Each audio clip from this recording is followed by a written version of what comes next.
and welcome to Monday morning. We're going to have the second part of the program on social media this morning. We have Tom Wetzel and the one who did the one last week. This week we're going to kind of get deeper into the subject. Tom, I'll just let you take it from there. Well, thanks very much, George. You know, last week we talked about the need to use social media and for agents to learn how to use the communications part of social media effectively for prospecting and for sales and for brand promotion. Today we're going to talk about mining data, how to take the data because social media at the end of the day is really about listening as much as it is about pushing out your own corporate messaging. And data mining is a fancy term, but what it really boils down to is listening carefully in a systematic and controlled way, in a disciplined way, and then taking that information and applying it in practical ways. And I think you have the control, so just okay. Go from there. I think it's a Perfect. good point. As I say, that's listening to it. Is that your secretary or something? Yeah. Your daughter? I wish, but Yeah. Social media is about listening, understanding what you're hearing, and then taking advantage of it. And there's two parts to listening. One is monitoring.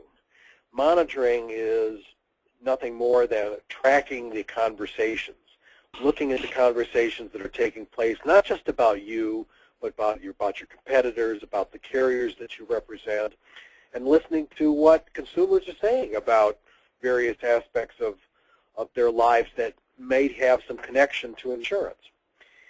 Metrics is the part of it which is more numbers related. It's measuring the impact of those conversations, trying to break it down into, for example, what kinds of issues are being talked about at 5 o'clock in the afternoon versus 2 a.m. in the morning.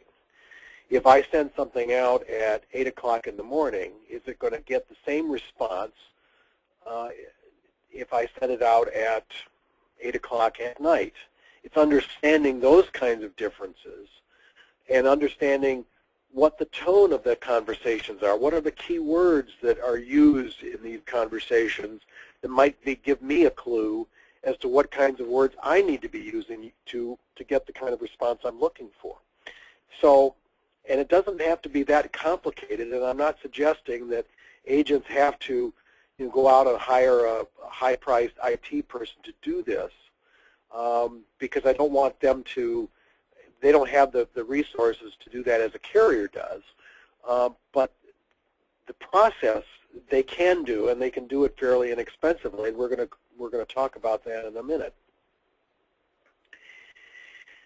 You look at a Facebook page, and there are 3 elements to the numbers that you see here, and I chose Starbucks because of the large numbers. Now you notice right underneath Starbucks it says 35 million and change likes. So those are fans that have clicked on and said, I like to continue to hear things about Starbucks. That's an important number, but it's not the most important number, because the second one is 322,000 people are talking about. They're actually taking this information and they're making some comment about it. They're passing it along to their friends and neighbors. That's a much more important number. And agents who have 500 likes, it might seem like, well, gee, that's a very small number, but if they have a large percentage of those who are actively taking the information that you're posting and doing something with it, that's a much better situation. The third number is 8 million were here, and that means they actually come on and they're paying attention. Just because you click on a like doesn't mean you're going to pay attention to what's there. In this case, people who jump on Starbucks like what they see. They read about what they see and they share what they see. And those are much more important numbers than the first one. So don't get hung up in, well, I don't have enough fans. The question is, what are your fans doing with the information that you're providing? Are they sharing it with other people? Are they actively talking about it? Are you asking them for comment? And then when they do comment, are you responding to them in kind? So, let me ask you a question. Yes. Can you go back to that one? If you can't go back, it's okay. Yeah, look at that 8 million. Is that from the time they started, the same as those likes and all that? Yeah. You know, they actively jump on, take a look at what's there. They haven't just clicked on like once and forgotten about it. So what you're seeing is the fact that the Starbucks folks, the Starbucks fans, are very active. Yeah. Disney is another corporation that has extremely high numbers in all three categories. Okay. And you can break down as to exactly what they do and why they get that kind of response. In fact, I wrote a column about it, and you can learn from what Starbucks and Disney does with an agent. An agent can learn from that and apply those basic principles to their own activity. Another great example is JetBlue. The airlines figured out very quickly that they need to engage their passengers for a variety of reasons. And they figured out how to do it and how basically to turn negative situations into positive situations. Now you notice that they have 866,000 fans, and 624,000, which is an extremely high percentage, were actively on the site, and a smaller number were actively talking and sharing the information. But what they've done, and this is true principally for JetBlue and Southwest, when you have a problem with your ticket or a baggage has been mislaid or you've been bumped from flight, you are really ticked off. And you're in the heat of the moment. And what they figured out is if we respond quickly to that situation and try to make it as good as we can't necessarily solve the problem immediately, but at least we can acknowledge that, hey, we're listening. You can diffuse much of that anger. And I want to advance it here, and I've taken a screenshot from JetBlue. Now you notice here up at the top, they sent out a post. Check this out. No more waiting in long security lines and removing clothing. You busy traveler, you. We've teamed up with the TSA to make pre-check available at select JetBlue cities with mobile boarding via the JetBlue app, so you can do it right on your smartphone. You look at 203 people saw that, and they really liked it. Now, Randy Ziegler, I'm presuming a passenger, said, released a program that's half-baked. You must check in by your mobile phone app. And that's a negative. But you see what they did. He posted at 10:18 p.m. on December 12th. And on the same day, 7 minutes later, JetBlue responded, sorry for the inconvenience. We'll be expanding our participation to include paper boarding passes. Now, did they solve the problem? No, but they acknowledged, they heard him and said, gee, I'm really sorry you had that situation happen to you. And we've recognized the problem that you've outlined for us, and we are taking steps to address it. That's very effective because that tells everybody else reading that post, hey, JetBlue really does listen to these comments and these complaints. And that's something that an agent can take to heart.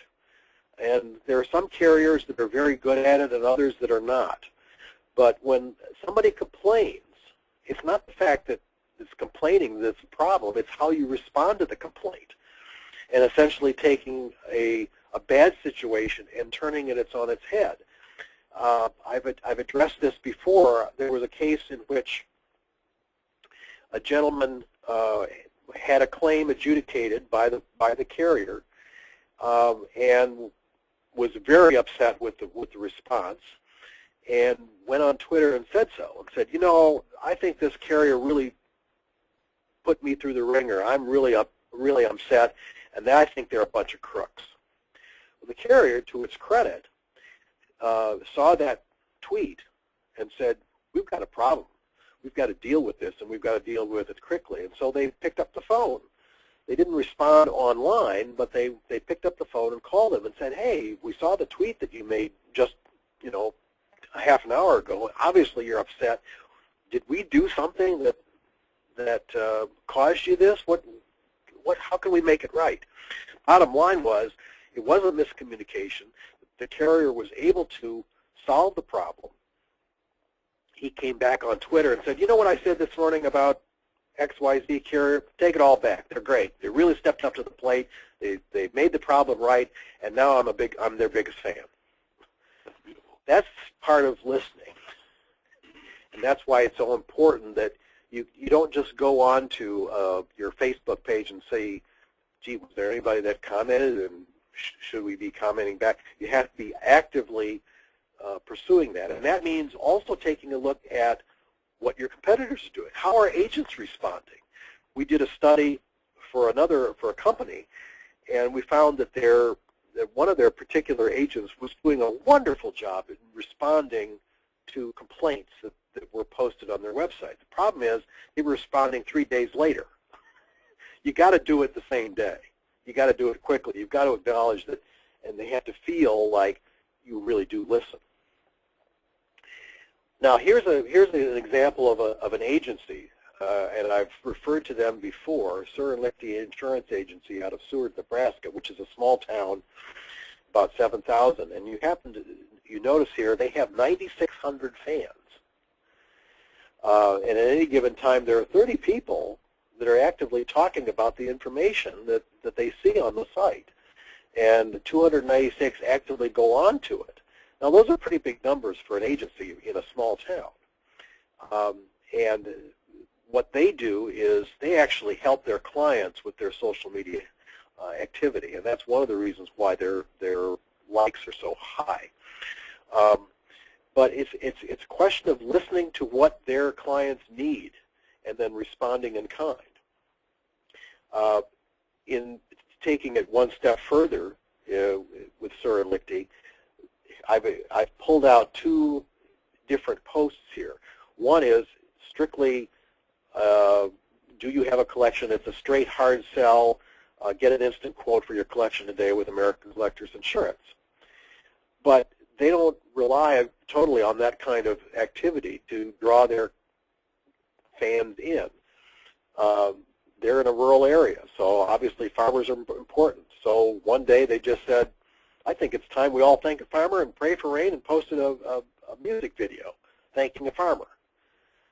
Does it have anything directly related to insurance? No, but it certainly expresses their affinity for farmers who are part of their client base. That's a very powerful message. That's a question of listening, and listening to what their farmers are concerned about and then responding in kind. So the question is, who should you monitor and who should you measure activity from? Simple answer is your companies. Every company that you represent, as well as some competitors. Your competing agents, certainly, including the independent agent down the street and the direct writer across town or in the next town, and the online carriers. Just get a sense of what are they doing, how are they responding, what kind of information are they putting out, and what kind of information, how are they responding to complaints and compliments.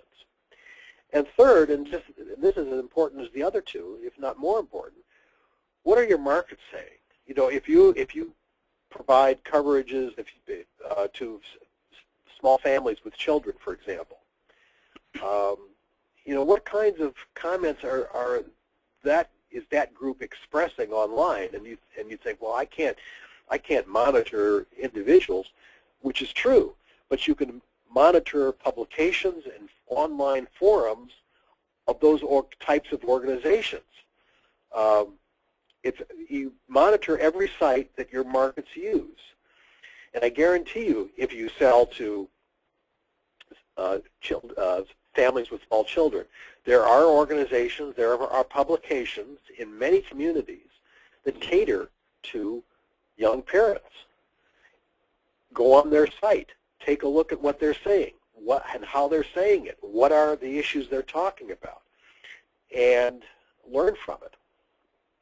You want to go where your markets are, and in this case, it's virtually all of these sites and a lot more. Pinterest caters to women. A lot of agents are getting onto Pinterest. Facebook, of course, Twitter, Google+, Reddit, which is a forum, LinkedIn, YouTube. There are blogs. There are message boards. I mean, the list is long, very, very long, and you don't necessarily have to go to all of them every day or even every week, but to get a sense of what's being talked about. And there are tools which we'll talk about to make that listening process a lot easier and doesn't take as much time as you might think. A couple of additional points about listening to your markets. If you go onto LinkedIn, this is an easy process. LinkedIn has hundreds and hundreds of discussion groups that are centered in areas where likely you'll find a lot of prospects. And I just pulled one out of the hat. Building design, or architects, creative designers and writers, small business. You click on those organizations and you start listening to what they are talking about and the issues they're addressing. And if it's a group that you sell to or want to sell to, you become part of that discussion group. And over time, you become part of the group. You're part of their shared interests. All of a sudden, you've got a whole group of prospects that you didn't have before. And I know of agents who have built entire books in just this simple way. Nothing more complicated than that. That's a great tip. That's really a good one. I never really thought of that. Yeah. Hey, let me ask you something, Tom. Excuse me. Would you have somebody? I mean, would you suggest that you have somebody in your agency that really does this a lot? And agency principals generally not going to do all this, I wouldn't think. What happens realistically? Realistically, I would talk to a producer who has a particular interest in a particular kind of market. And if they say, gee, I'd really like to sell to restaurants. We need more restaurant business, small businesses. They should go on to the restaurant magazines. All have LinkedIn forums, or many of them do, or go directly to a publication. In this particular case, I pulled up Chicago Parent. That caters to parents in the Chicago area, and there are similar types of publications in lots of other cities. They have 8,600 fans.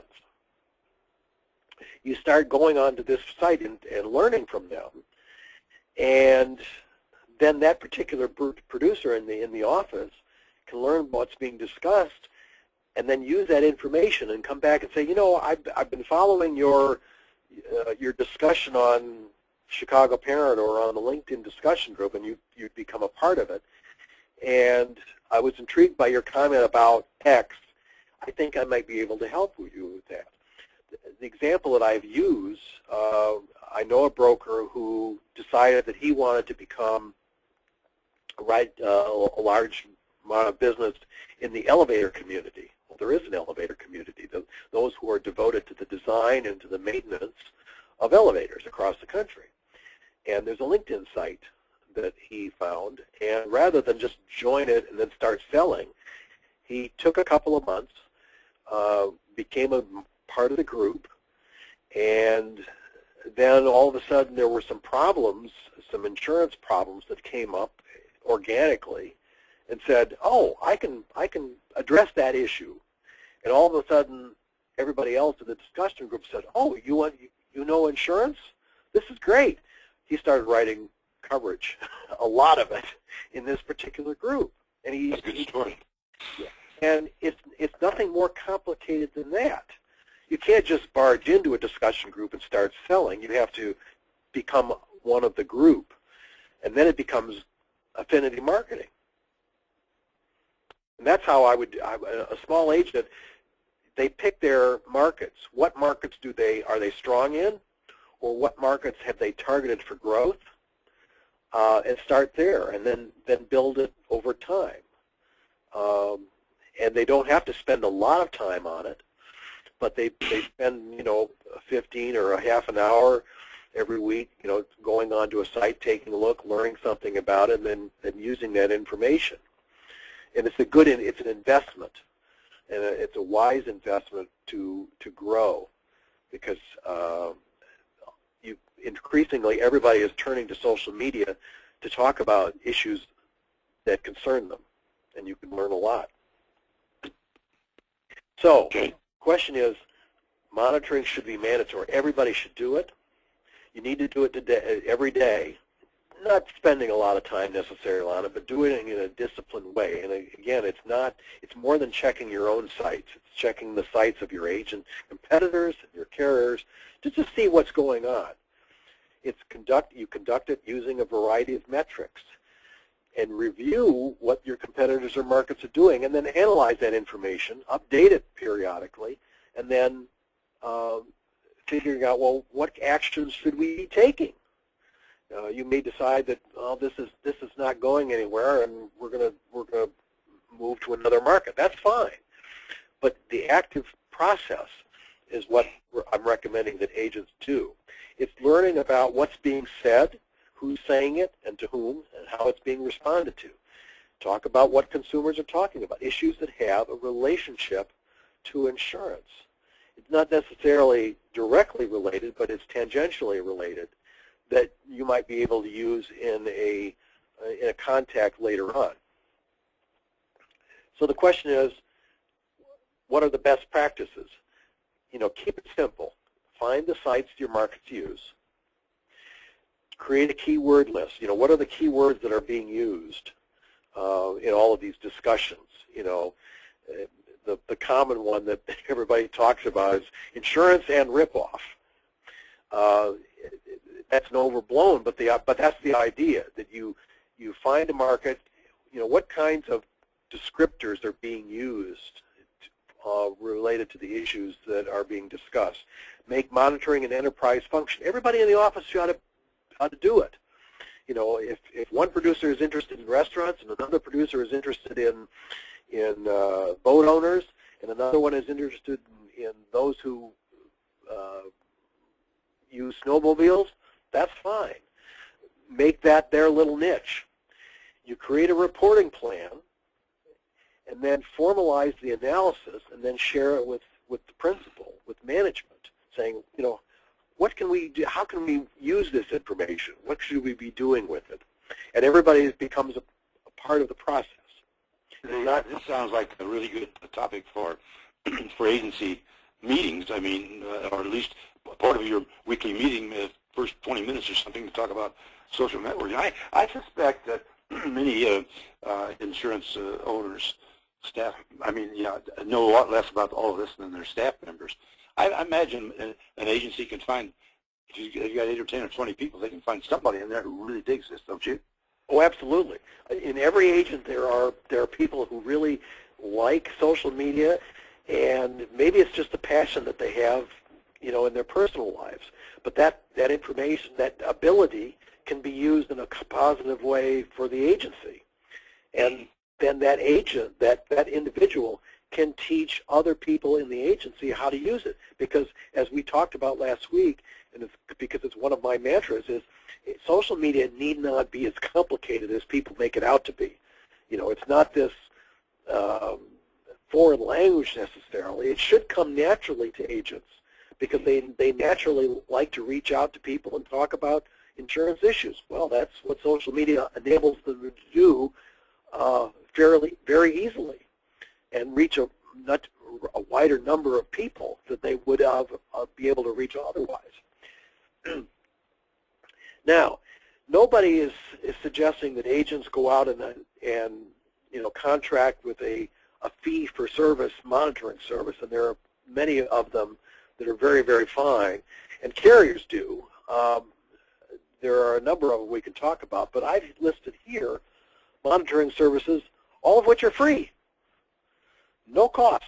It's just the time that you're willing to spend on it. Google Analytics, Pinterest, Web Analytics, Hootsuite, which is a great tool. They're actually, Hootsuite is a system that you can pay for, but there's a basic program that's free that allows you to search many sites at the same time. Social Mention is another great one. Facebook Insights, Cloud Buffer, all of these I would urge agents to check out and say, you know, this meets some of my needs here, and I'm not paying for it, so what's the harm? I'll take it a half an hour and try them out and see if I can use the information productively. What are they going to tell us? Well, what they're going to tell you is, for example, Social Mention. It's nothing more than you can type in the name of your agency, or maybe you can type in the name of your agency and a couple of competitors, or the names of your carriers, all of which will take you 10 seconds. And it'll tell you where do you want to search, and in most cases you're going to tell them search everything.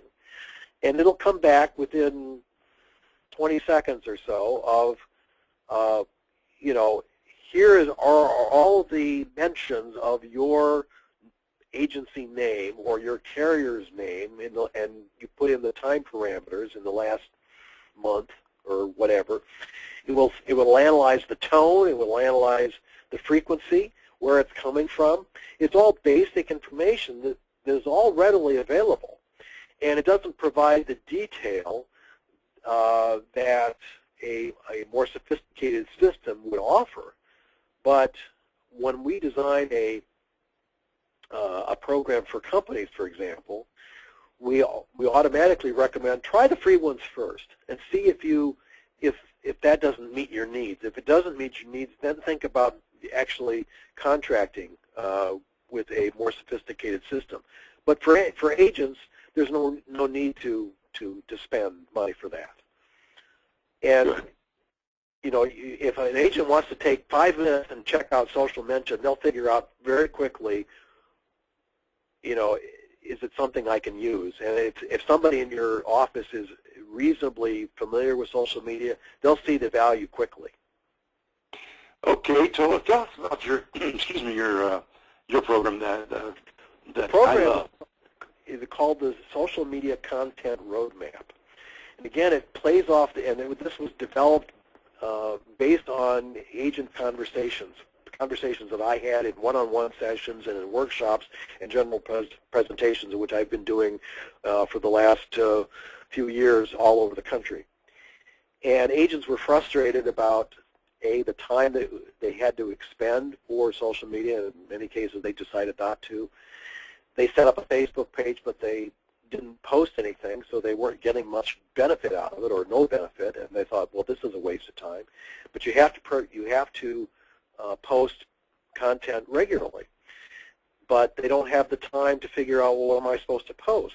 So what we do is we sit down with them, and we do it all over the phone in a series of sessions. And we find out what's unique about this particular agency, what's unique about the personalities in the office, what's unique about the communities they serve, what's unique about the markets they serve, and what are those characteristics that are utterly unique to that agency, not to the guy down the street, not to the director right across town, but to this particular agency. And then we come back with a roadmap. Here are the themes that you need to be using that are unique to you. Here are the subjects that we want you to discuss over time that emphasize your strengths and your uniqueness. And then, and here's the kicker, we give them a 12-month content calendar. Here's what you need to post. Here's when you need to post it, and here's why you need to post it. So that you're not thinking about, what am I supposed to post? You'll know. And you'll know why you're posting, what you're posting, and what you expect to get out of it. And then we spend some time elaborating on what we've talked about here in terms of prospecting. How can you take this information and use it and convert it to sales. You know, I'm going to have you do a roadmap for me. I just haven't been using it at all, and I don't even have it on my on my email or whatever. I'm just going to have to do that. We'll talk about that later on. I'm sure another month or 2 or 3 from now we'll kind of pick up on all this. So, Tom Wetzel, thank you very much, and apologize for the cold. I get a cold every 3 years, and it had to be today, didn't it? But at any rate, people will bear with me. I hope they will. You can contact Tom a lot of different ways here, and go back and listen to both these things. They really zero in on exactly what we needed to know, and exactly. I know for me.